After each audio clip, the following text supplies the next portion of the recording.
with my grandmother. So we're fortunate enough today to have Marge Almack in the building, virtually, getting to talk to her. I am still fortunate enough to have probably at least 2 phone calls on a good week with my grandma. On a bad week, we sometimes won't get to talk, but one of my favorite people to talk to, always has been. One of my favorite people in general. So I'm really honored to have my grandma on today as our first female guest, believe it or not. So excited for that. But yeah, you have so much to talk about. You have an incredible story, and our entire family has just definitely learned a ton from you. Being around, I had the privilege of growing up on the hill, so we probably had you till I was at least in high school by the time you guys moved. It was a while that you guys were there. I don't remember when your actual We, transition was, but we maybe it was moved down here, I was Kenny, at 12. 2005 is when we moved. 2005. Okay, so but you were still up and back and forth. Like I felt like you were around even in the high school years, Yeah.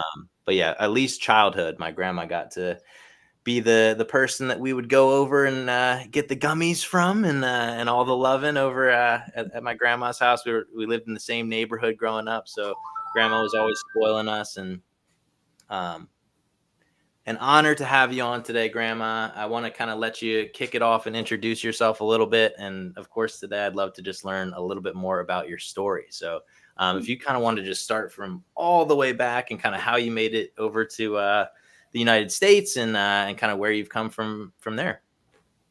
What a privilege to be on with my first grandchild. Um, and what a joy it was to become a grandma, I'll tell you that. But the reason Kenny said what he just said is I am a naturalized U.S. citizen. I became a U.S. citizen when I was 18. And you said, well, where are you from? Well, I was born in England in a little town called Colchester, which is very fascinating because I went back and visited. It's a town where the Romans were really quite prominent in that particular town. And when I was about 5, something like that, our family came across the pond, as we call it, on the Queen Elizabeth, beautiful, beautiful ship, to America. And you say, well, why did you do that? Well, my mom and dad were the founders of an organization, which at that particular time was called Christian Literature Crusade. And the goal was to get Christian bookstores all around the world and also publishing certain kinds of books. And so my dad and my mom were able to get that organization started in England. And then once he got it established, he felt that it was important to get it established in the US for 3 reasons. One, it was a good place to recruit people to go overseas. And 2, as we all know, the US is probably one of the richest countries in the world. So that would be very helpful for that. And the 3rd reason was to get some really good books that were very popular in the UK, but had not arrived in the US yet. So that was the reason that my dad felt we all should come to the US. But you know what? We didn't end up in the US first. We ended up in Canada. So we were in Toronto, Canada for 2 years. And it was felt that we would get into the US better if we had a couple of years in Canada first. So that's what we did. And then we came into Pennsylvania, one of my most favorite states. And that's where we got our ministry started, or my mom and dad did. But a few cute things. You know, they say the UK and the US are divided by a common language. And I'll give you an example of that. My sister and my mom and my dad was traveling someplace, and we were being driven by a coworker from Canada into the US. And we stopped at a gas station, and the guy who was driving us said something about Bessie, that's my mom's name. Would you like to use the restroom? She says, oh no. She says, I'm perfectly rested. And she had not a clue what a restroom was. And she was dying to use the bathroom. Yeah. And then another cute thing, in England at the time, there wasn't such a thing as tea bags. And so when she first tea bag she saw, she opened it up to have all the loose tea bag, the loose leaves go into the cup. Wow. That's amazing. Yeah. And did you say you were 5 years old when you came over, or were you younger than that? Did I catch that wrong? 5? No, I think I was around 5. Okay. Because I had first and second grade in Canada. Okay. And then third and fourth grade was in Germantown before we actually moved to the Hill. Ah, Germantown. I always forget about that too. You guys were in Germantown. Yeah, Too. because CLC and our other organization, WEC, we were in the same house there. Yep. You know. So yep. So and then my dad had the assignment to find a large property, right, because our organization that's close to us had their main headquarters in Chicago at the time. And they said, what, Ken, we want you to find a large property because we feel we should move from Chicago to the Philadelphia area, because they felt it was more central for missionaries coming and going, flying into Philly rather than to Chicago. Okay. Anyway, to make a long story short, God directed my dad in an amazing way. Kenny, shall I tell the story about us finding the hill? Oh yeah, absolutely. And I also want to take one quick step back. Sure, go ahead. That's a great story too. Yeah. I know you mentioned, so coming over to the United States was mainly, sounds like a lot to do with the organization and sort of like, how Ken was thinking future, Ken Adams was thinking kind of ahead, and this is the best thing to do for the organization. But correct me if I'm wrong, didn't a little bit have to do with the situation going on in England at the time? Wasn't there like a situation where potentially you were on a street where something like crazy was happening with bombs and all the rest of it? Oh, I know what you're talking about. Actually, CLC was birthed during World War II. Right. And what Kenny's talking about is the house we were in had a sort of a porch there too. Mm-hmm. I think it was sort of like a glassed-in porch. And Mom and Dad used to put me in my carriage in this porch. And one weekend, they were going on some speaking engagement, and of course took me with them. Well, they tell me the story that on our street, there were only 2 houses that were not affected by bombs. Unbelievable. And you must have been a toddler at the time, or younger. I was like your Luke, Yep. And so when we came back, I guess the house next to us had been bombed or something, because the glass in that porch where I would have been came in on the porch. Wow. And so, as I said to you, I wouldn't be talking to you now if that was the case. Yeah. And so by the time you moved over to the States, had it died down a little bit? So obviously you said you're 5 years old. So there's I was born in 42, 47. So yeah, a little bit. But we were, when I say we, CLC, was able to get an amazing headquarters in London, because, as you know, if you studied history, London, oh my word, it was just bombed all over the place. Right.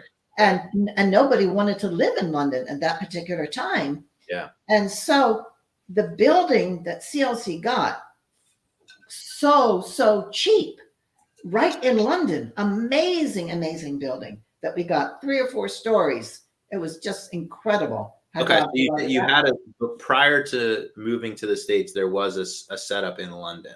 Okay. Oh yes, that's interesting. Now CLC started very small in Colchester, Yep. England, but Yep. then it moved to London.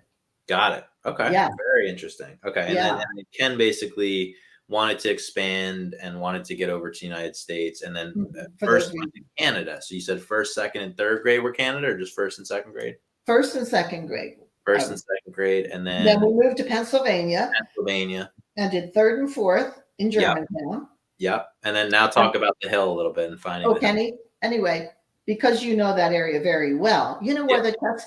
the Chestnut Hill Hospital is. Yeah. Yeah. Okay, well, that sometime I'll have to show you because it's across the street, just a bit up from the Mhm. Chestnut Hill Hospital, is Ah, where that smaller headquarters was. Yeah, wow. Okay. So yeah, there was an actual headquarters, I guess, yeah, like a much smaller building. yes, yeah. Next time we're up, I'll show you where it is. Yeah, Very cool. Very yeah, cool. So yeah. yeah, talk about finding what is now the castle up there Yes, at yes, Wexford CLC. Pretty awesome story. yes, yes, yes, yes. So anyway, Dad had been told about this property, and for some reason he couldn't find it. He tried several different times and ways to find it. Yeah. Well, it was a snowy Thanksgiving day. And of course, we were not in school then, it's holiday time. And so Dad said to me and my mom and my sister, let's see if we can try and find that property one more time. So we said, okay, we will. We'll go with you. And so we drove, and sure enough, at that time, Ken, it had two driveways. Ah. The one that you're so familiar with, and then there was another one near that school that. Oh yeah, yeah. There's like a you know, play and learn. I think it's like yes, yes. Well, that was the other driveway, and all I remember is there was a tree across the driveway, I think, and I think we had to climb over the tree. But anyway, we got to the top of the hill, and it was a snowy kind of day. Yep. And we drove around a little bit, and the property and the buildings had not been lived in for at least 2 years. Okay. Wow. And vandals had gotten into it. Yep. And keep in mind, folks, the property she's talking about is literally a castle. Yes. Well, I'm getting to that part. So anyway, when we found the castle, there wasn't one window in the castle that had not been broken. Okay. Oh yeah. And my dad was a man with vision. He was quiet, but he had amazing ability to see things that other people can't see. Okay. And I think my grandson Ken might be a bit like him. But anyway, so it was cold, and Dad pulled up in front of the castle, and he said to us, why don't we see if the door is open, if it's locked or not? Well, my sister and I got into his adventuresome spirit. Yes, let's try that. Oh yeah. And my mom said, Ken, I think we should. No, because we'd gotten out of the car and we were looking around at the property and seeing what a ramshackle place it was. And my mom said, Ken, I think we should get back in the car and move on. And my father's response to that was, no, Bess, this place has possibilities. And so awesome. We went up the steps and we opened the door and Jan and I ran up the steps to the second floor. And because we were young, we were able to do it much quicker. Was it nighttime? No. It was during the day. It was during the day. Okay. I was going to say that would have been a kind of creepy situation at nighttime of an abandoned. Well, I haven't told you everything yet. Yeah. We got up. So Janny and I went up the steps to the second floor, and we ran down the hall into a room that had a fireplace and an alcove in it. Yep. We went in there, and Kenny, in the alcove was a man standing taller than you, yep, with a rope in his belt.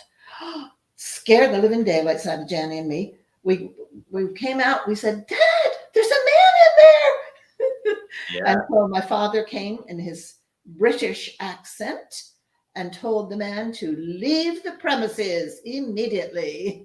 Oh, wow. Okay. So what was the guy doing? Was he just kind of like, Who knows? But I tell you, in its day, it must have been an amazing, amazing place. It was the summer home of some wealthy couple because they had maids, they had gardeners, they had groomsmen, because I think they probably had horses there at, during oh, those days. definitely. Um, there was a there was a beautiful sunken gardens there. And Wow. so these dreadful men would take these huge concrete balls and shove them down the sunken garden and broke the steps. And oh, Oh, yeah. it was just a mess what they did with it. Yeah. So anyway, well, we looked around, and so my dad really felt he could see what this could be. Right. So he called the director of WEC, which is our sister mission in Chicago, and told him about it. And he said, well, I would like to fly out and come and look the place over with you, which Yep. he did do. And so they looked it over, and he was also a man of vision. And then he took his report back to the folks in Chicago, and they took a day or so to pray and fast over it. And they were not like the folks in the Bible who said, it's just not going to work. They were like the two spies who could see what could be made from Yeah. this. Yeah. And so, yes, they gave the green light. Go for it. That's amazing. And so we got the property with 66 acres. Think about the castle. Mm-hmm. Guess how much we got it for? Oh, I can't even imagine. $40,000. And what do you remember what year it would have been, or at least the ballpark range? Yeah, let me think now. So that would have been, let's see, 42, 52. $40,000. Yeah, and it's now worth about 12 to 15 million. Okay. Oh, easily. Yeah. Right. So I would say, Kenny, that was around 1952. 1952. That's amazing. Yes, something like that. And so then, anyway, I'll tell you what happened. yeah. Then they sent two young men candidates Okay. to come, and they literally lived on the third floor of the castle, and they began to put in windows and things like that. Mm-hmm. And then the candidates in the Germantown home, they would come over. And then the cool thing is, we kids on the weekends, we would come over too. And I can remember sweeping glass up to my knees in the dining room there. You can picture the dining room. Yeah, no, In it's a very. I'm trying to like paint the picture for any of our viewers who have not seen what the castle's like, but and also correct me if I'm wrong. Wasn't it like an old military school at one point, Grandma? Was that? Oh, you're right. Yeah, before. Yeah, after the wealthy man, I guess, sold it. It was a military academy. You're right. Military academy for a little bit. Because the military are the ones that put the swimming pool in. Oh, very cool. Yeah, so just picture a very old-fashioned castle just in the middle of Montgomery County. And at the time, it's amazing to believe that it was a $40,000 piece of land. But I mean, this is land that my dad and I talked about this in the first episode, but it's land that like George Washington and his troops. I'll tell you about that. Yeah. There's steps also. Did you ever go up the steps to get up to the castle? There's different ways of getting. And halfway up the steps used to be a graveyard. And in the graveyard was one of George Washington's soldiers. Unbelievable. And somebody else. Because, I've taken kids around Halloween time and stuff like that down there. Yep. It's a very historic land. And, it really, really is. It's such a cool story that our family was able to move there, because your from England during Yeah. World War II times. So it doesn't sound like that was the reason you came over, obviously, but it's a very different world that you ended up coming into, right? Oh, You yeah. were And then I'll tell in, you, the day when we moved into the castle, because I yeah, lived in the castle, um, we, so interesting, the room with the alcove where the guy was, yeah. that became my mom and dad's bedroom. And Wow, then there's a connecting door to it, which became Jan's and my bedroom. so cool. So how And long were you living in the castle then? and then I was going to tell you the next thing is in that little area is a bathroom. And so we felt privileged that our family had a bathroom just for our family because Yeah. some of the other families had to share bathrooms. Oh yeah. Well, you guys were living Yeah, in a castle. Talk about a cool situation. I know, I know. And so we would have our, because in the alcove area, we had our fridge, okay? So we would have our breakfasts and maybe our lunches in that area. But then for our main meal of the day, we would go down to the dining room where everybody would eat in the So main cool. dining room. Yeah. So we did Yeah, that. and I think Grandma, to speak really quickly about maybe what it would have been like then, because I think there's an element in kind of today's society that you don't quite get that just natural aspect of like community, let's say. Right, right. Yeah, Just talk a little bit more about what that was like. So like you had multiple families all living in the castle with right, you, right? And you're right. doing meals Yeah. together, and just talk a little bit about that. Yeah, and cool. And so the kids would call the adults aunt and uncle, even though they weren't, real Uh, aunt and uncle. And the cool thing is, even today, some adults call me Aunt Marge.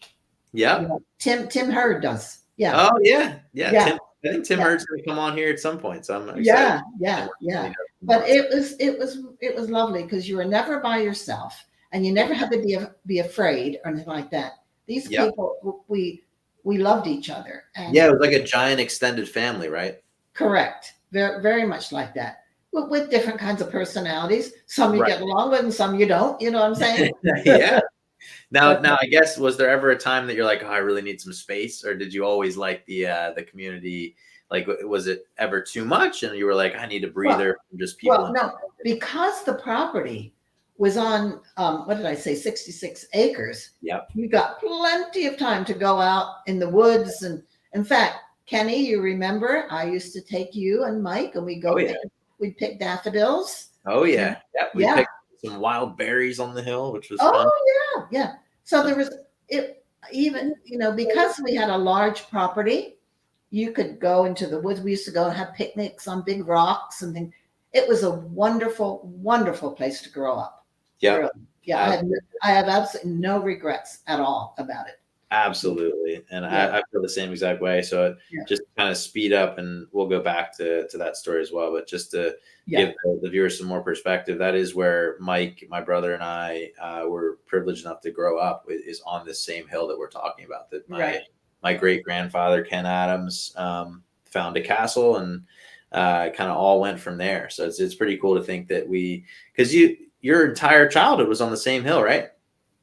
Yes, that's Now right. Because you guys did you did any, like, I know it was a mission, so like were you ever stationed in a place that wasn't the hill for any time of your childhood, or were you always in no, that no. area? I always tell people, I'm an MK from the UK to the USA. There you go. Yeah, Got the rhyming down. That's amazing. yeah. But it's just very cool that we both essentially got the same, not the same childhood, but we lived in the Mhm. same exact place growing up. Yeah. And the house, because I didn't live in the castle all my life at all. I, let's see, I think I was around in the ninth grade Okay. when CLC actually purchased around 24 acres of the property because both organizations were growing. Okay. Yep. Yep. And so CLC was growing, so it needed to have its own place, if you know what I Yep. mean. Yep. And so the first building of CLC was the house that you and I lived in. And the coolest thing is that was the first house that I had ever lived in because Yeah. I'd never lived in a house just Yeah. with my mom and dad and my sister and me.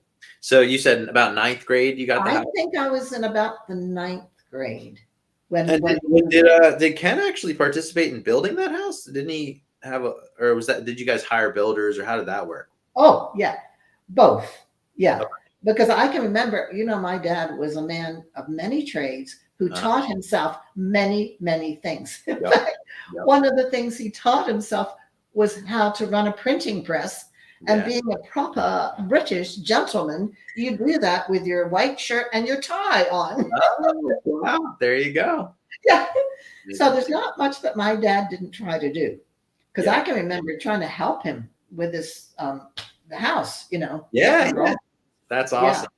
I'm sure he had some helpers too, but it's very Oh, of cool course he did. that Oh yeah. he got to actually Yeah. participate in the Yeah. building of his own home, and Yeah. we were able to kind of keep it. Not, I mean, there was definitely plenty of other families that lived in that house, but by the time I was 10, 11, 12 years old, I forget Yeah. when we actually moved over there. My grandparents had now moved down to South Carolina, and we were fortunate enough to. So my dad was still in the organization, and became like the leader of the organization at that time, and we were fortunate enough to get the same exact house that Ken helped And build. and Uh, guess what? Your yeah, bedroom was my bedroom. there you go. Pretty cool. I mean, that's Very so cool. amazing, isn't it? It Yeah. really is. It really, and there's not too many people Yeah. that can say that in today's age. Go ahead. Can you hang in for one? I'm gonna get a picture Yep. that you're All right, go ahead. So you grab some. okay. It says here of brick and stone. No, wait a minute. A house is built of brick and stone, but a home is built of love alone. Love it. And look at that. Can you see it? There you go. And there's the house we've been talking about. There's the house. Yep. Yeah, I love the visual. The first visual I think on the podcast. So it's Well, very your cool. grandma does a lot of visuals, my dear. That's right. I love it. I love it. So now all the viewers can get a Yep. full scope of what it looked like. And there's plenty of people watching here that have been to that home. Oh yeah, that's it. Yeah. When I was in high school, that's where I was living. So Yep. yeah, no, it's a pretty incredible story that you have coming from England over to the United States. I guess, do you even really remember any of your time growing? Like, you were so small, I guess by the time you're 5 years old, you don't really have too many memories about England when you were that age, right? And you've had the privilege of going back so many times. So I guess more of your memories of England are probably, The few little memories I have, because I did go to school yeah, before I came, so it was probably kindergarten or something like that. yep, And I do remember they served milk that in little bottles, yep, and the bathrooms were out, um, apart from the school, like on the playground or something like that. And I remember getting locked in and getting frightened from that. Something like oh wow, yeah, it's funny what you remember at that age. Like, those are some of probably your first memories. Yeah, so yes, yeah, yes, I remember being terrified of like them changing the paint color at school. Like, I guess they changed it from something to white, or from white to something yes, else. yes, The idea of change back then, I was probably around that same, like 5 or so years old. And yeah, yeah, it's funny what you remember. Like, I think I had like some sort of panic attack because they changed yeah. the the color of the. It's just interesting, but no. So I think you gave us a good background of where you came from. If you could get more into the transition, so you spent quite a long amount of time on the Hill. Talk more about. So you went to Plymouth White Marsh High School. Well, Got can a I tell you about that? Marsh. Which is Yeah, go this ahead. is so interesting. Yep. I was all set after sixth grade to go to Upper Dublin High School. Okay. Oh yeah, talk about how they split the. And so somebody came up and said, sorry, this property is divided into 3 townships. There you go. And one was White Marsh, Yep. and one was Upper Dublin. And what's the third one, Kenny? Springfield. Springfield, correct. And So that's not, where not Springfield Delco, Springfield Montgomery County. exactly. And There's that's the area where the swimming pool is. Okay. Oh, that's interesting. So that's technically Springfield where the Yeah, pool is. yeah. So I was living in the castle. So that is in White Marsh. Yep. And then across down where there's a house. I don't know if you remember there, Mhm. and that is Upper Dublin. So Okay, there is. I wonder so is that and where? so because it's nonprofit, okay, they didn't want all these nonprofit people to be going to the same school. You know what I mean? Oh wow! You Even get that? there's like there's You a get what I'm saying, stereotype. don't you? Yeah, Yeah. no, there's a stereotype. 100%. And so, because back in those days, the sixth graders would get a tour of the school that they were going to be going to. And Yep, we got a tour of Upper Dublin, you that's know? But incredible. then I guess sometime during the summer, somebody got wind of this and Mhm. said, oh no, this problem. So if you're living in the castle, you're going to be going to Plymouth White Marsh High School. Interesting, and it is hard to believe too because I think like so I ended up going to the I guess it's Colonial Middle School, but I mean that's like 45 minutes to get from that property to Colonial Middle School because it's just such a wide township. So like Conshohockins included, Mhm. uh, almost all the way up to like East Norriton, Norristown area. So it, we're on the very very edge of the township, and it's interesting to hear kind of how they broke it down back then. And Yeah. I don't think you ever told me that it was because of the whole nonprofit thing. Yes. So Yes. that's very interesting. Isn't that interesting? Yeah. So, Very. So yeah, so yeah. you went to PW. Okay. You can talk a little bit about PW, your experience there, and then we can talk more about kind of like you traveled a ton, so we can get into Yeah. that. Yeah. Well, actually, one of my very best friends is Flo Mebus, who you know, Yes, who yes, I met at PW. It's yeah, interesting, isn't it? How friendships from high school and college often become life friendships, just like you and Andrew Luber. that's right. Shout You out know. to Andrew Luber, episode 3. Yeah. We haven't caught it yet, but yeah, that's it. It's so fun. Yeah. Yeah. And I So think that was one of the cool. things that I got from your personality, Grandma, is that, I mean, we live in an age right now, Grandma, where there's people that really don't have tight friendships with people that they grew up with. Mhm. And I think, even from your example and my parents and just a lot of people that I grew up kind of being influenced from, um, they were able to maintain relationships with people that they knew from a younger age. Right. And you're a prime example of that. Somebody in high school that you're still, best friends or close friends with to this day. Right. I Right. think it speaks a lot about your personality, right? Mhm. You're a very loyal person, and you don't give up on your friends. And there's definitely a lot to that because I think in modern day society, it's very common to just have a friend and move on. And there's obviously something to keeping a small circle, and obviously you can't have too many friends. But at the same time, I think your love is felt for your friends from a young age, and you've been able to maintain that. And I think you're the type of person that a lot of people probably want to be your friend, but you have to pick and choose on how many you can realistically have. But at the same time, your energy is just something that you're able to. It just carries across generations, really. So yeah, it's a Yeah. cool thing that you still have friends from high school to this day, and Yeah. it's not very common anymore. Right. So anyway, I interestingly enough, I did not go to college right out of high school. I ended up working for 2 years. Okay. And that was such a blessing because I was able to save up enough money to Yep. buy my own little secondhand car. And I was able to save up enough money, and this is going to be shocking to anybody here hears this, to pay for my whole first year of college. Yeah, that'd be hard to do today. It sure would. It surely would. Yep. That's amazing, Yep. though. And Yep. it wasn't like a factory kind of job. Yeah, they made street light brackets and Interesting. manhole covers. And Interesting. of course, I was in the office, Yeah. doing the ordering and doing the payroll and that type of thing. You know, Very, very but, cool. You so did those two years of that before college. I did 2 years of that, and those were not wasted years. Yeah. Although, in fact, it was my dad who said, "No," he said, "you're not going to college right out of." He said, "You have been surrounded in a community like Ken was just describing," and he said, "You need to get yourself out there, get a job, Yep. learn how to make money." Um, learn how to put your faith out there outside of just your community here, you Yeah. know.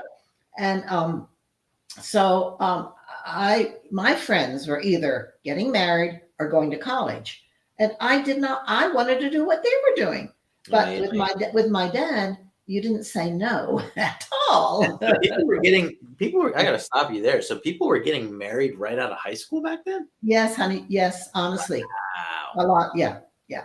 They were not waiting a long time like many young people do today. Pretty You know. common. So like, Yes, yes, it was. It's true. Yeah, but a lot of them are going to college. Not So it's one of or two of those two things. wow, that's amazing. Yeah. Yeah, So it's very, then, after 2 years, I was accepted at what was it's now called Columbia International University, but then it was called Columbia Bible College, and there you go. I was accepted there, and that's how I ended up in South Carolina. South Carolina. And shall I tell you the story how I met my husband? Yes, why not? Okay. Well, my dear husband, when he graduated from college, from high school, he did not go right into college either. Yeah. At that particular time, guys were being recruited into the service of one kind or another. Yep. And so he ended up being in the Navy for 2 years. Okay. And he is from Miami. So I didn't know him at all. Never met him until college. And we ended up being in the same class in college. And Kenny won't be able to believe this, but I was a little quiet and shy at that particular time. I can believe it. I can believe it. And particularly around guys. Okay. Mm-hmm. And so this handsome blonde guy was sitting to my right in English class. And we'd hardly said 2 words to each other. Yep. And one day he comes into class and he says to me, I received a letter from a friend of yours. So I thought, oh, I wonder who he knows that I know. I said, who's that? He says, your dad. Well, I almost fell off my chair when he said that. So I'll tell you what happened was the reason I went to Columbia Bible College is because I was getting training to be a missionary in Jamaica. Nice. Where they were starting a magazine called the Caribbean Challenge magazine. And I was going to be helping with that. Well, my hubby didn't know a thing about missions. His family background is completely opposite from mine. But when he was in the Navy, there were some guys from our college that would come down to the recruiting where the Navy guys were to get to know them. And one of them invited him to come up to the school. And he said, yeah, I'll go up and see. Well, he was so shocked when he saw all these young people who loved the Lord, and many, many, many of them were going to go into some kind of mission service. And it was through that he said, I think this is where I want to go. So he ended up coming, and then he went to, because his background is in printing. And he went to a prayer group, and he asked the leader, he said, do you know any mission organizations that could use someone with my kind of background with printing? And he said, as a matter of fact, I do. Here is a magazine, and the magazine was called Flood Tide. He said, this organization definitely needs printers and people with that kind of expertise. Yeah. So your grandpa took it, and he wrote off to the editor of that magazine, which happened to be my dad, and asked him all about his organization and could they use people with his kind of background. Okay. And of course, Dad responded, and in the response, he says, as a matter of fact, my daughter, Margaret, because they never called me Marge, it was always Margaret. And so he said, she is in your class. And he said, Marge, that's the girl that sits next to me in class. And so that's That when he came in and he said that he'd received this letter. that is. What do you And think so about being called Margaret now? Do you like that one or no? I don't mind it at all. I don't mind it at all. But I'll tell this is interesting too, Ken, how we all like to be accepted for who we are, right? Yep. Yep. Well, I felt that as a Brit, and I'm now living in America, I remember at Camp Sankanak, one of the girls called me Marge. And now that's more American than Margaret. I Uh, like I like that. gotcha. And from then on, I became Marge. Okay. But for my mom and dad, particularly my dad, I was always Margaret. Okay. You're right. When you say it with the accent, I can hear the British You know? in there. But You yeah, know? that's Yeah. very interesting. Yeah. So anyway, yeah, and that's how God brought your grandpa and me together.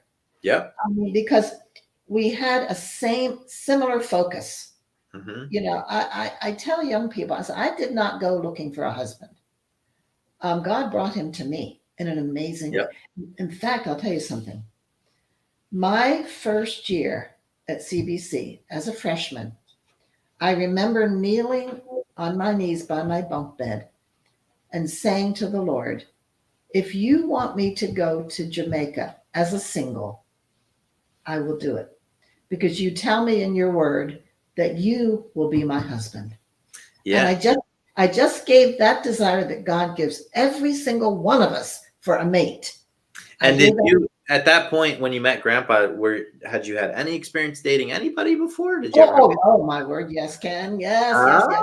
Okay. And, Okay. and So in you, fact, I'll tell you a little story. yeah. There was a guy in Scotland that I met Oh, when I was okay. when I was like 12 or something like that, and he really liked me.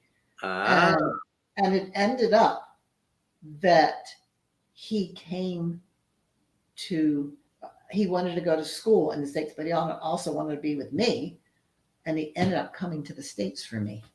whoa. And So how did you break that one off? We don't have to talk. oh, no, he broke it up. Yeah, Ah, that was not one of the biggest hard. Oh my goodness, it was hard, hard, hard. We all, ah. we all have heartaches, don't we? Was this He during ended up. high school? No, this is the 2 years before I went to college. Okay. Oh, okay, okay, okay. Yeah, yeah. So I had recommended a school called Bethany Fellowship Hmm. in Minneapolis. At the time, I was going to go to Moody School in Chicago, but that Okay. didn't work.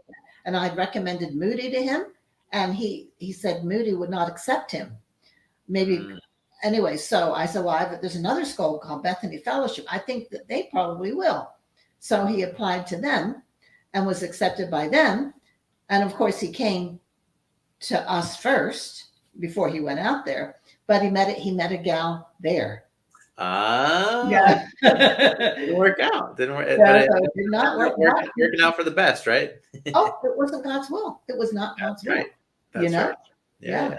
yeah. Very cool. Yeah, Oh, no, because we it's went. funny. So because I don't know, there are a lot of people that kind of had your background or similar background to you that Yeah. really never dated anyone, and then just kind of like went to college, and that was Oh yeah. like Yeah. it's No, interesting no. that you had a little experience. So Oh you no, I had um, quite a bit of experience there and you go. different guys that I had dated. Yeah. There you go. Okay, Yeah. so Yeah. Grandpa was Mhm. he was the top of the pack. Grandpa. I'll tell you a really funny story when we were at CBC. They had lots of rules back in those days. Oh yeah. They don't have the rules like they had when we were there. Okay. Yep. But one of the rules was you could not date the same guy your first 2 years, your freshman and your sophomore year. Whoa, whoa, whoa, whoa, whoa! Say that Yeah, yeah, again. yeah. You're not allowed to. You're not gonna believe the rules. Okay. And then another thing was you could only date on the weekends. No, wait, And wait, wait. So what? Explain that first rule. So you can't date for more than a year or two. no, no, wait. You couldn't, for instance, if Grandpa and I had started dating, which we did do, we started dating second semester of freshman year. Okay. I could not date him every weekend. You see Like what I'm saying? I Yeah, see what you're saying. kind of You like had to that. hang out. You had to hang out with your girls on a weekend versus Yeah, yeah. or another guy. You know what So I'm saying? yeah, So that's what anyway, I originally. That's what I thought they were doing, like where they kind of want you to test, test it out yeah, and see what I you like. think more so that perhaps Interesting. because if a guy wanted to take a girl out on a Saturday, say something like that, Yeah. he should ask her for that on a Monday or a Tuesday. Okay. Okay. So anyway, so Grandpa and I had been seeing each other a good bit, Hmm. but here it was. Monday he didn't call. Tuesday he didn't call, and either Tuesday or Wednesday another guy called. And Uh, so I said, okay, Bill hasn't called me yet, so I'll say yes to this guy. Grandma, scandal. And so Grandpa calls me on Thursday, Okay. and I says, I'm sorry. I said, someone else has asked me out for Saturday or whenever. Okay. And what did he probably did not like that? He did not like that at all. And so after I went out with this guy, which was a miserable date. But anyway, Okay, so you took him up on the offer. Okay, oh yeah, I went out with him. Grandpa Oh was yeah, not happy about this. I know yeah. So guess that. what? So guess what? After that, he booked me up for the rest of the year. Yes, that's so funny. So he learned his lesson. But listen, the guy that I had gone out with was in our class too, and he was in the class with us, and he started humming this song. Margie, I'm always dreaming of you, Margie. Oh my goodness! Wow. Okay. Oh, your grandpa did not Okay. like that. No. Grandma was the talk of the town, folks. Back Oh, that was so funny though. That's Yeah, hilarious. So grandpa yeah. stepped up and said, I'm gonna book Marge for the whole year." Yeah, it worked. That is hilarious. Wow. Then okay, so you guys started dating. I think I knew this, but you started dating freshman year, Yeah, uh, second semester freshman second year. Yes, semester freshman year, and you yes, dated throughout, right? Like that was it. That was yes, yes. Well, I knew, how women have this sixth sense. I knew he was going to propose to me at a certain time, and I wasn't yeah. ready. I said, I'm not ready. Please do not say anything yet. But then, and I can even show you the spot where he proposed to me. Was it pretty common that men would propose during college, or Oh did yeah, did people? Okay, yeah. so usually But during. but the rules then um, you could not become engaged during that school year. So here's a funny thing. During graduation, you're in the chapel, you're sitting there with your caps and gowns on and everything. The guys that couldn't wait to get engaged to their girl, as soon as the last thing was pronounced, the the little box would be opened quickly. There you go. They're ready to go. Yeah, That's awesome. yeah, yeah. Wow. But things are not like that now at all. Yeah, no, definitely not. So I Yeah, guess you're in South Carolina now. You have yeah, the yeah, man of your dreams. You've met the man of your dreams at this point. I guess talk about that transition, kind of getting out of college, and then yeah, talk yeah. about Okay. Well, yeah, what we happened. both we both knew that God was leading us into CLC. Okay, but Yep. CLC had a rule then, which I think is a good rule, Ken, that you need to be married 1 year before you come into CLC because that's two huge things. Yeah. Marriage is a big adjustment, and then coming into a mission organization is a huge adjustment as well. Yep. So we ended up um, moving to Chicago, and we both worked at Moody. Grandpa worked at Moody Bible Institute, and Grandpa worked in the print shop there. Okay. And I worked part time, um, working as an instructor in the correspondence school. Oh, okay. Yeah. So we did that for a year. And then after that year, we were accepted by CLC and we came as candidates for Jamaica. And we lived on the hill. And at that time, the candidate period was 6 months, if you can believe that.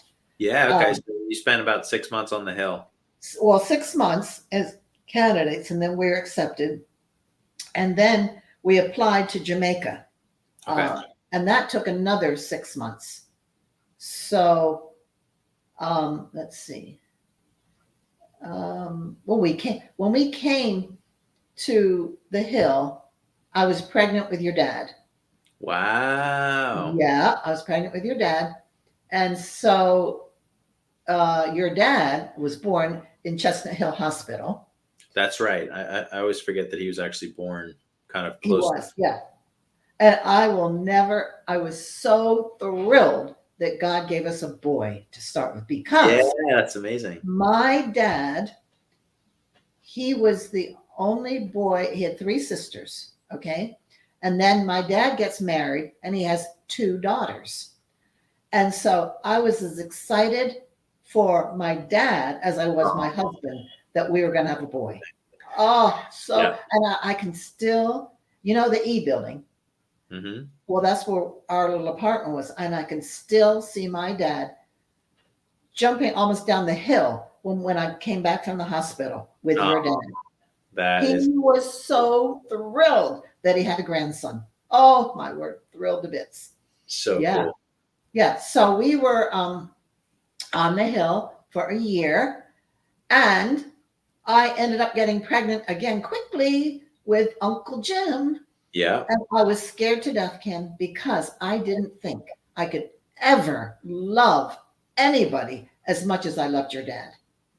I thought, how? No, I can't be pregnant again. But sure enough, I was, because your dad and Uncle Jim are only 14 months apart. Wow. Yeah. I And always forget how close so, to your age. yeah. So after that year, we ended up going to Jamaica, and that's where your Uncle Jim was born in Jamaica. Okay, so by the time Uncle Jim was born, you guys are in Jamaica now. So my dad really has no recollection because I always almost forget that he was born in Philadelphia. So Right, right. He was. by the time Uncle Jim was born, you guys are already. So yeah, talk a little bit about. So you had Jamaica. You guys are in Jamaica for a bit, and then really just all over the islands out there for a bit, Yeah, right? yeah.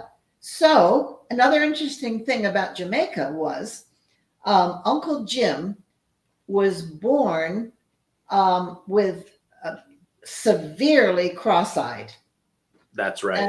and so we found a wonderful Indian doctor who knew how to operate on someone like that. So he had his first surgery when he was 6 months old. Never forget taking him and down to the operating theater and giving him over to the doctors. That was really hard. Yeah. And then I think he was about 18 months when he had his second surgery. Okay. And today you wouldn't even know it when you look at him. It's No, really, yeah. I mean, he really, wears glasses, but the cross-eyed yeah, thing is way gone. yeah, right, yeah, yeah. So his peripheral vision is hard, but yeah. So anyway, yeah. So we were there for 3 years. Okay. Grandpa was directed a print shop there, Yep. and I helped a little bit by answering letters that young people would write into the magazine about different things in their lives and stuff like that. So we were there for 3 years. Then we came back and we were on the home staff there. And let me see, Jim was born.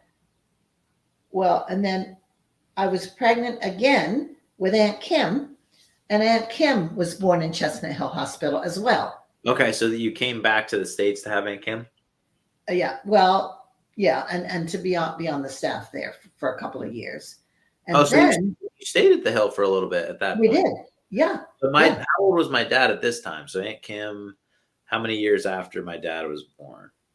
Let's see. They're about How many years? three 3 or 4 years So apart, I my think. dad does. I guess he was so young that he probably has no memories of being back at the hill for that. Oh, no, he does. Oh, yeah. No, Oh, no, he he does have a couple memories. oh, absolutely, he does. Oh, yeah. Very cool. In fact, I'll give you an example. Um, we we probably lived in the family building. I guess Yeah. grandpa, your great grandpa and grandma were living in the house, and your dad was playing around, and the door to the kitchen there was a glass door, and he was thinking that he was Superman, and he Oh, I did, know this and he story. Keep and talking. he got his fist and he put it right through the door, and you can even see on his arm today. Yeah, he's got a Well, scar. he's got the scar. But we So have how old was he by the time you guys left the States then? to come back. Yeah. So let's see. He was maybe 4 or 5, something Okay. like that. Gotcha. Yeah, something like that, I think. Yeah. Gotcha. Yes, because he went to kindergarten and first grade at what used to be a faith school, which is no longer in existence. Yeah, and then you guys ended up going to church there eventually, right? Faith Church. Oh, that's the church that I grew up in, Ken, and Yeah, that's I the, remember going to Faith Church with you guys. and that's the church that Grandpa and I were married in, Uh huh. and it's the church where. And it's in Abington for anybody who's listening. I think it probably still exists today, right? Faith Church over in Oh, Abington. yeah, yeah. Well, it's not called Faith Church because Uh, another church. It's called. I'm sure the building's still there, right? Oh, yeah, oh, yeah. Then there's another church there in it. I can't remember at the moment, but it Okay, might. cool. Well, yeah, so it Might used to be come Faith back. Church Abington. I'm sure And it's located in Roslyn. Roslyn. That's right. Yeah, located in Roslyn. So anyway, what was it? What were we saying? You're talking about my dad and maybe potentially what age he was when you guys ended up going back Yeah, to yeah, the islands. yeah. So we were on the home staff for 2 years, Yeah. and then they needed somebody with experience uh, in the West Indies because our work in Trinidad, Yeah. we had an older Trinidad lady whose health was not good, and she said, if you don't send someone, then the work's going to have to close. The bookstore's going to have to close. Gotcha. And so because we had experience in Jamaica, and we were the only ones on the staff at the time that had any experience, we were the obvious ones to go. And so we ended up going to Trinidad, Yep. and that was quite an amazing experience. And by this And time, you have Aunt Kim, but not Aunt Heidi yet. right. Yeah. So we went as, the three of us, and it was amazing because at that time there was one main bookstore in the capital, and then a little smaller one, and maybe one or two national workers. By the time we left to go over to Barbados, we had 3 thriving bookstores and about 12 national workers. Awesome. And at that particular time, because Trinidad was a wealthy island at the time because they had oil. Oh, interesting. Yeah. And so it was quite a thriving work when we were asked to go over to Barbados, because Barbados was the headquarters for CLC in the Eastern Caribbean, where at that time we had about 6 islands where we had different bookstores. Very cool. Okay. Yeah. And so, but we should back up a bit. And Heidi, our fifth child, because in between my girls, I did have a miscarriage. So I've got a little one in heaven one day that I'm going to meet, which I can't wait. Yeah. But then, then the Lord allowed, this is a cute thing because I only wanted 3 kids. Mm-hmm. But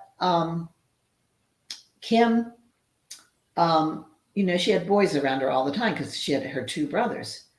And my sister and I were very, very, very close. Okay.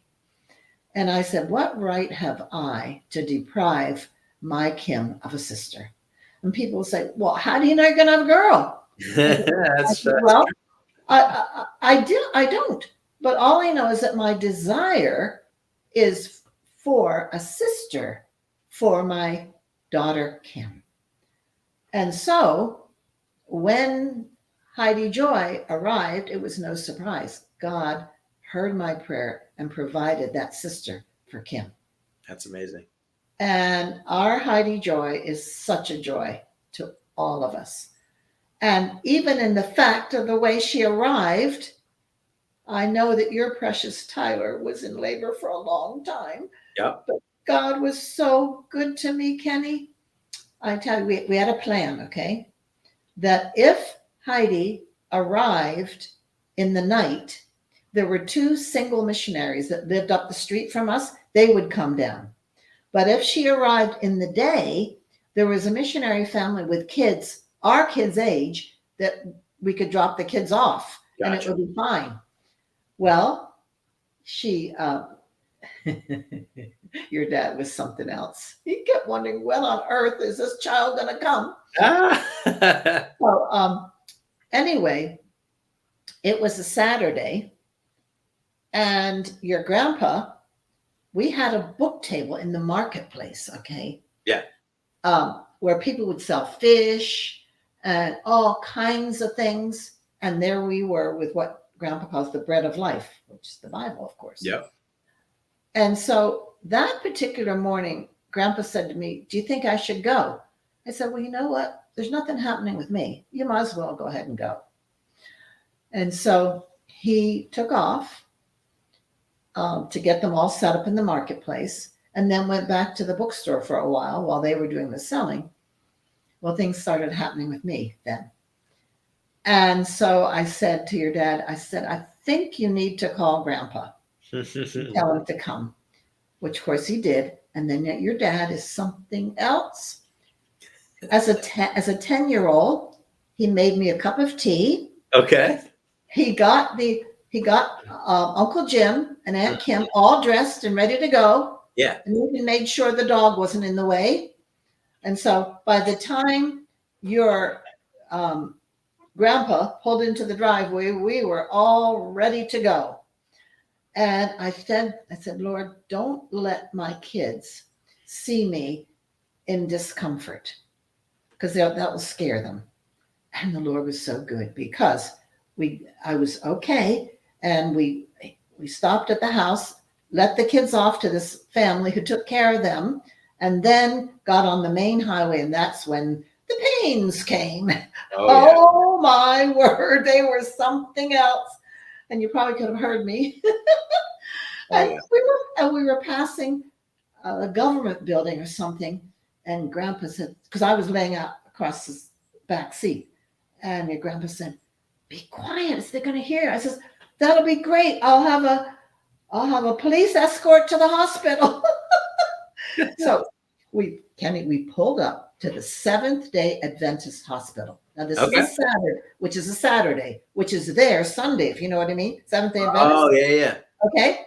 So we pulled around to the main entrance, and because it was their Sunday, the main entrance was closed. Right. They had like so we nipped around to a side entrance there. Okay. And there was a nurse delivering a patient who was finished in a wheelchair. And so grandpa said, once you get this person in their car, could my wife use this? Could you push her in the wheelchair? Well, in the West Indies, having a baby is like having a cup of tea. It is no big deal.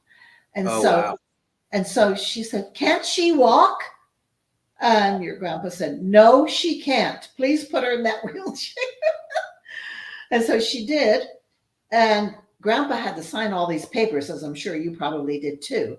But he said to them, listen, I'll sign my name on this. He said, I'll be back down. He said, but I'm going with my wife. So we went in the elevator up there, and they took one look at me, and they said, put her right in there. Yeah. in the delivery room, Ken. No Yep. time. Yep.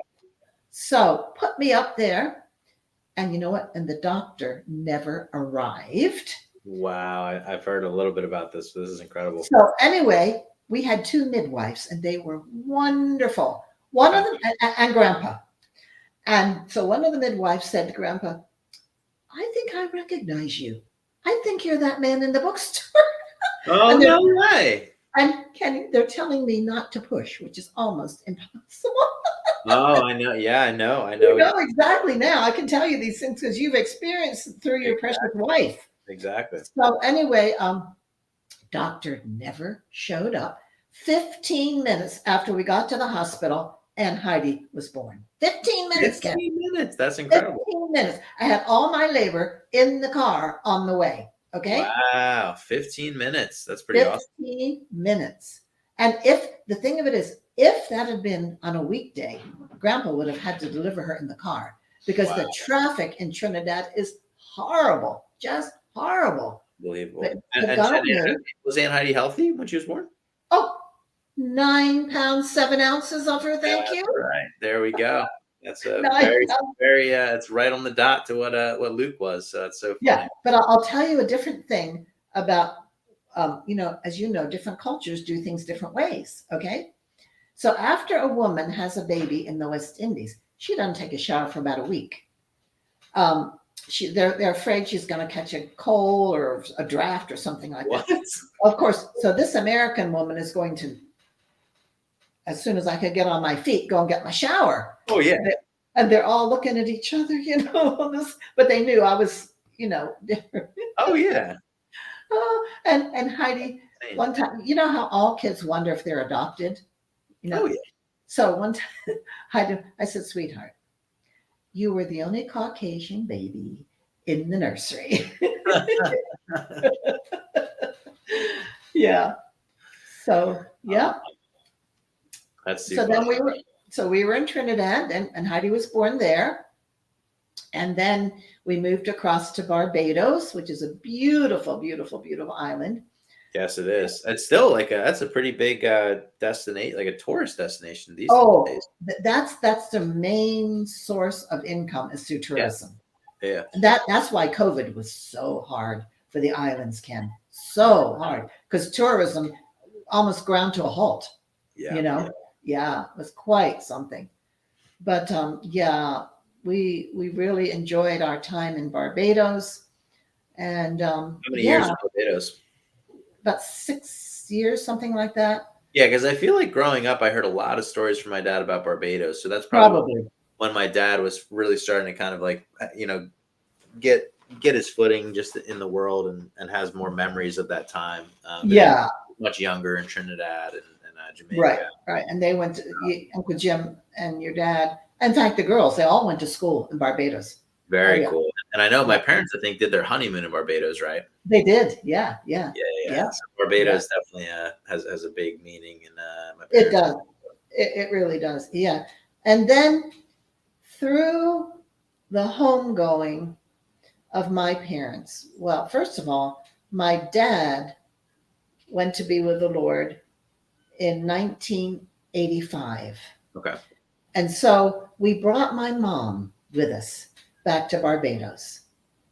And then we came back up to the States for Uncle Jim's high school graduation. Your dad's high school graduation, both of my parents were there for that, which was so special. That's amazing.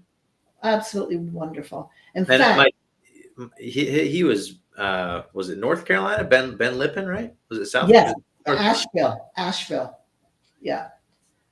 That's where Uncle Jim and your dad both went to their junior and senior years of high school. There you go.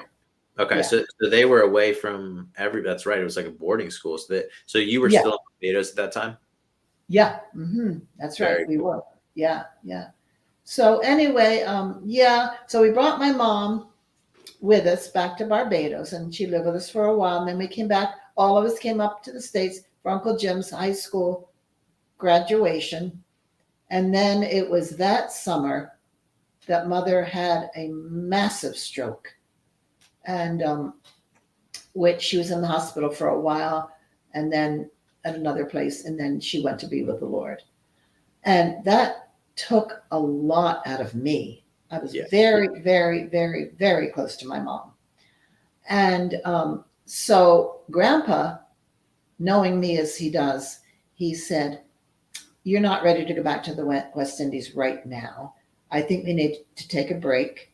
And we had trained some West Indians to do a lot of the work there. And then at that time, they needed leadership right there in Fort Washington.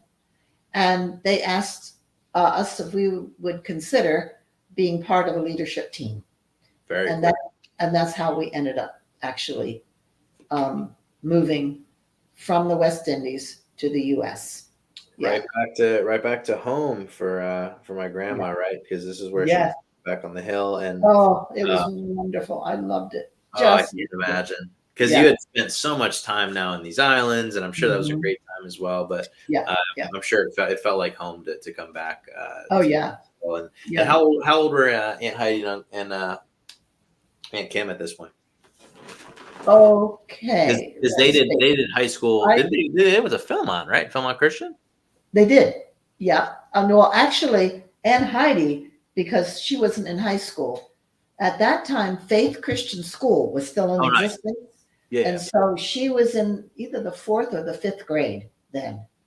And Aunt Kim was all ready to go to Ben Lippen with her, but Okay. when all of this happened, and so then, like you said, she ended up going to Philmont. Yeah. Nice. And Yeah. then Mike Almack himself ended up at Philmont by his Yes. senior year, which is cool. So True. Philmont Yeah. got a Yeah. big place in the Almack family for sure. Yeah. And that's Yeah. where episode 2, Zach Dalton, big Philmont guy. So That's right. Yep. shout out Yep. to Philmont, good Yep. place, and that's always been an awesome place for our family. So yeah, you Yep. guys back on the hill at this point.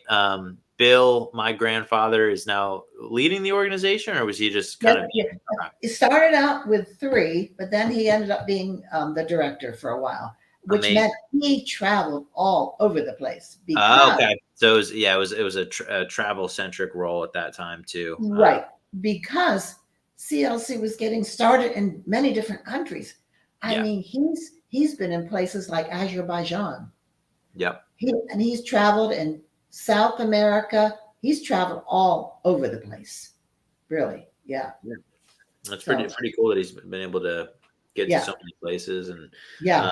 so yeah, Right. talk a little bit more about just, I guess, you ended up, so there's a long period of time that my grandfather was leading the organization in Fort Washington, Pennsylvania. So talk a little bit, fast forward a little bit to the time where you guys are, I guess, were you ready for retirement at the time that you ended up moving down to South Carolina? Because I don't want No. to miss out the No, no, on no, no. talking about just kind of that transition from Pennsylvania to South Okay. Carolina. Okay. Yeah. Well, it was time for your grandpa to lay the leadership thing down and pass it on. So what were we going to do? We were not ready to retire, Ken. I don't even like that word. I don't even like that word retirement. I just don't like it. I like it's retreading. So, but CLC is not an organization that's well known, and they needed PR people. Okay. And so we moved from the hill in 2005, and I can still see you and Mike I helping. remember being very sad that our grandparents were going to move away. Oh, yeah, but Uncle Chris drove the big U-Haul thing, Yes. Yep. and you helping to fill that and all that kind of stuff. Mm-hmm. It was not easy for your grandma to leave. Can't imagine. It was easier for your grandpa than it was for me. Well, really, was he looking to get to the warmer weather? Yes. I remember that. Definitely. Yeah, definitely. And so what we ended up doing, we ended up opening an office in our home here, a PR office for CLC. Yep. And we started going to universities, talking in business classes about how young people with business degrees can be used in missions all over the world. And that was a wonderful, fruitful time for us. And we had many interns that would serve with CLC, a lot of them in England, because at that time, CLC had 17 bookstores there. So that was a cool thing. And Yep. then one intern served in Panama, another served in Africa, all different types of things. So I was in my element. I loved that kind of a thing, as you know, because I love people. Yep. And, Yep. and Grandpa was enjoying, because Grandpa loves recruiting too, Yeah. and sharing about his background. And he would talk in the classes, and sometimes he would let me talk in the classes too. So we loved it. But CLC has a rule that once you reach 75, you have to retire. And so Grandpa had reached that age. And so that was the reason why we quote unquote retired. We, I won't call it that, since that's not the yeah, because we still do things with CLC to Oh, this day. absolutely. Yeah, I feel like you guys Every, never really retired. You're always well, up. I'll tell you, every Thursday morning, they have a prayer time there on the hill, Mhm. and we join them via Zoom There you every go. Thursday morning. And then twice a year, they have a day of prayer and fasting for CLC worldwide. And we are included in that. And that's the coolest thing, because they break it down into different regions of the world and different languages of the world. Yep. And one year when we were doing that, we were with our Russian team. Okay. And we actually have a store in Moscow. And the guy who leads that is Russian, but he learned his English from a Canadian. And when he talks, you wouldn't even know that English wasn't his first language. Right. So that was the coolest thing, to be part of that, you Yep. know, and to hear from him. Yeah. Well, it's cool that you guys, like you said, you've never really retired, and Right. It for a lot of people listening right now, it's pretty incredible that you're at the age you are, and still as energetic as you are, and you're still looking to do things, and your brain is still spinning, and it's just awesome, and you're definitely blessed in that area, because there's plenty of people your age that can't really do the things that you guys do. I never take that for granted. Yep. When I think at my age, the things that I'm able to do all the time. I mean, I sing in the choir at our church. Yep. On Wednesday nights, I teach Bible buddies. That's first through third grade kids. That's awesome. They don't have a clue how old I am. Good thing. Yeah. Yeah, honestly. And then we have small group in our home on Sunday nights. Yep. And one of the gifts that God has given me, the two gifts, I think my two strong gifts are hospitality and teaching. Yep. And because of the home that God has allowed us to live in since 2005, we have people all the time. That's amazing. You guys are still, yeah. And we've got people coming on Thursday or Friday of this coming week, because our alma mater is celebrating 100 years, Ken. That's amazing. Yeah. And so homecoming is going to be quite something. Whoa, yeah. Do you have like some college classmates coming up for that? Oh yeah, yeah. In fact, this is interesting. One of the gals that's going to stay with us, Kenny, she's 92. Okay. Wow. And she's in great health, and her daughter and son-in-law are bringing her. She and her husband were in CLC many years ago. Cool. Kenny, she knew me when I was 12 years of age, living in the castle. They were there as candidates then. That's amazing. And she's coming because she also is a graduate from CBC or CIU. There you go. Yeah. It's very cool you guys are able to do that. Yeah. All right, folks, we are back. I had to do a little bathroom break, but I wanted to make sure that in the last little bit of time here I get with my grandma, I get some parental advice. So I need a couple tips from grandma out here. You have 4 children of your own. So I'd love to just get, and you, of course, on the phone, you're always giving me tips anyway. But I'm sure there's plenty of people in the audience here that, would love some motherly advice. So any moms out there that are watching, any ladies that are thinking of having kids at some point, just talk I guess maybe about I've been doing kind of like your top 3 or top 5. So why don't we just do a top 3? Top 3 motherly tips from grandma, if we could do that. So if you want to just kind of go, it's hard to do off the when you're not thinking about it. So just overall tips on kind of how you've been able to be such a good mom. Well, I think one of the greatest gifts that God gives us is children. Yep. And oh, it's just overwhelmingly wonderful. Yep. And don't get me wrong, yes, there's all kinds of challenges, but that's life, isn't it? And one of the things, the biggest thing I would say is love your children. Yep. No matter how much time it takes, no matter how much sacrifice, and it does take sacrifice, but it's the most wonderful, wonderful, wonderful job that you will ever, ever, ever have. And right now, and because of COVID, so this is one of the few things that's good about COVID. Our family, every Sunday night, sometimes Monday nights, we have a Zoom call with my children.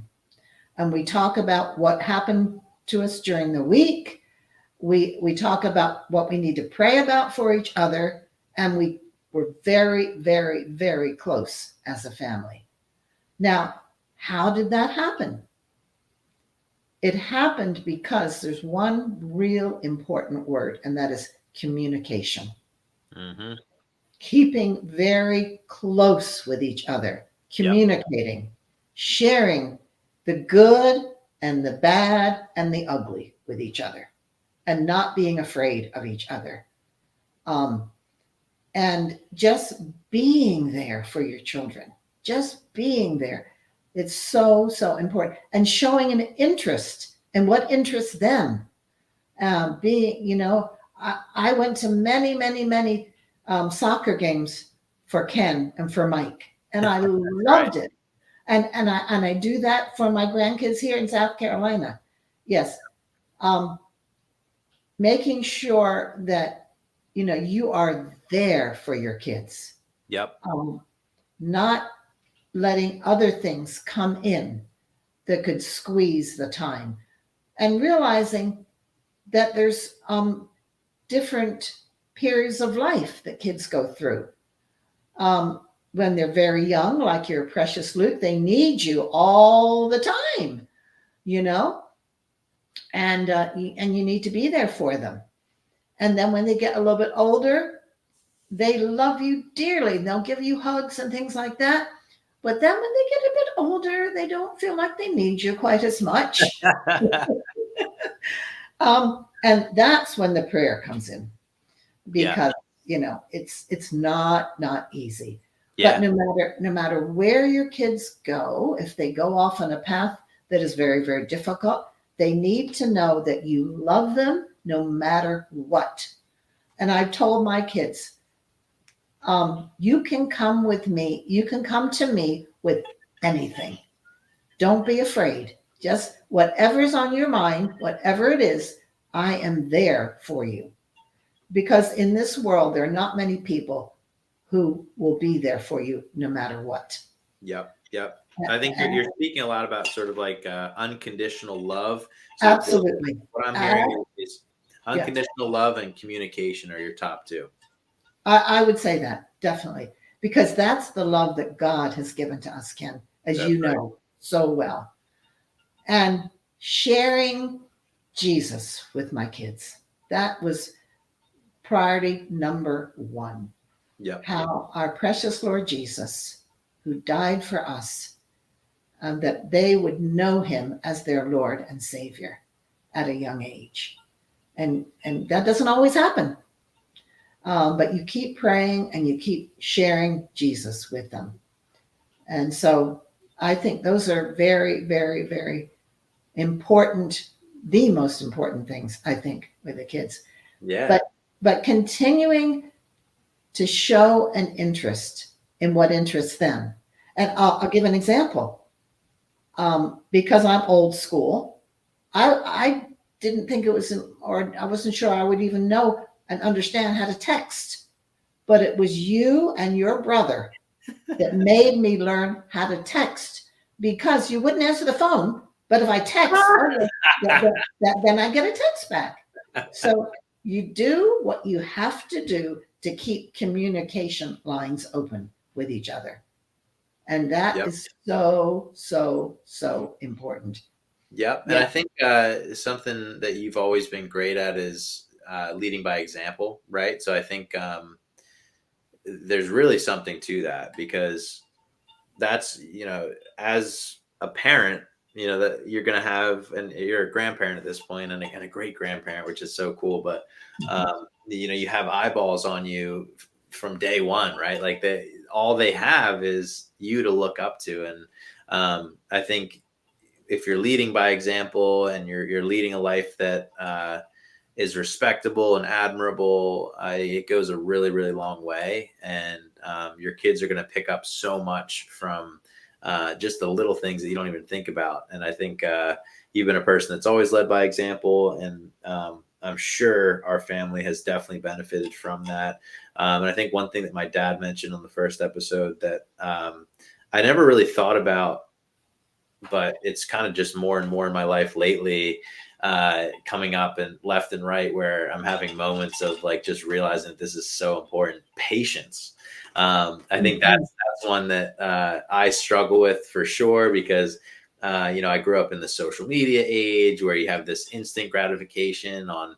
If you want to watch a TV show, you just pull it up on the screen in 2 seconds. And we're very spoiled from that perspective on doesn't take too long to do many things these days. And I think patience, I'm learning kind of day by day, is so important. And um, you know th- things that used to take a couple seconds now take longer, right? So you're getting him, just leaving the house now with a newborn takes much longer than it would without one.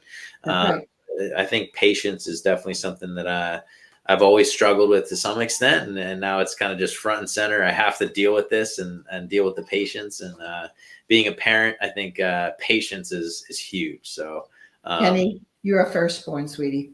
Most firstborns have that problem. yeah, yeah. I kind of like, if there's something I want or something I want to get after, I just go and get it. So it's Yep. yeah, it's I'm learning day by day that patience is very important. And just taking a deep breath, and not expecting everything to happen next second, or whatever we're used to now with the internet and all the rest of it. So you're a very patient person. I can remember my grandma is one of the people that taught me, while you're having a meal in general, and not just having a meal, but I think of it just being at the dinner table with my grandma, as a young kid. My grandma was always the person that would consider the conversation at the table was most important versus the food. So like, everybody's hungry, right? It's dinner time or it's lunchtime or whatever it is. And my grandma, of course, she's hungry as well, but she's looking around at the table, and she's trying to really have a conversation with maybe the person at the table who's having a rough day or whatever it was. You were taking it slow, and you're being patient at the table. You're not rushing through your meal. And you taught me at a young age that you don't have to just dive right into the meal and get done with it. There's something about conversation during a meal. Everybody's sitting together at the table. And I think I'll never forget that growing up. And I've tried my best these days. I do a better job with it when I'm out, out to dinner with people and all the rest of it. It's like you do want to. The conversation is most important. Obviously, the food is very important too, because you're hungry. But yeah, my grandma was always patient at the dinner table, for one example. And I think that has gone a long way in our family for sure. Thank you, Ken. Well, the one that we have as our best example is our best friend, and that's the Lord Jesus Christ. And he sets the example, doesn't he? And 1 Corinthians 13, the love chapter, that is what his whole life is about. And the closer you get to Jesus, the more he'll help you with patience, with whatever you struggle with, anger, whatever it is. The closer you get to him and spending time with him, reading his word, being with people who love him in church and things like that. Yeah, that's what it is. Yeah. Cool.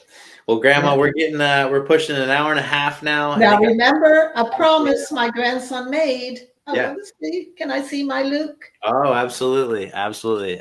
So I'll close it out now. I appreciate everybody if you're hanging on for this long. I told my grandma before this, I was like, I don't, I'm pressing the record button and just going from there. So there really is no start or end time, but we both got to go and get some dinner at this point. But my grandma is gonna get to see Luke in a second here, but I'm gonna keep him off the camera. But Yeah. But yeah, thank you guys for tuning in. This has been Marge Almack. So I think this is episode 6, I want to say. So we're getting up there now. We'll keep going, but really appreciate you coming on, Grandma. I'm sure you'll be a return guest. I'm sure this will not be the only one. Oh, and we get an appearance from Mr. Bill Almack. This is a teaser. How's it going, Grandpa? How are you? Interested in the story that I've been hearing. That's amazing. I think my grandpa's going to get his own solo episode too. So it's a teaser for Bill's episode coming up here. Hopefully. So Kenny, we've been together, married together, 57 years. That's right, 57 years, folks. That's a pretty impressive number there. So you guys have taught me so much, and Grandpa, you'll definitely get your own episode coming up here soon. So I'm excited to hear Grandpa's story.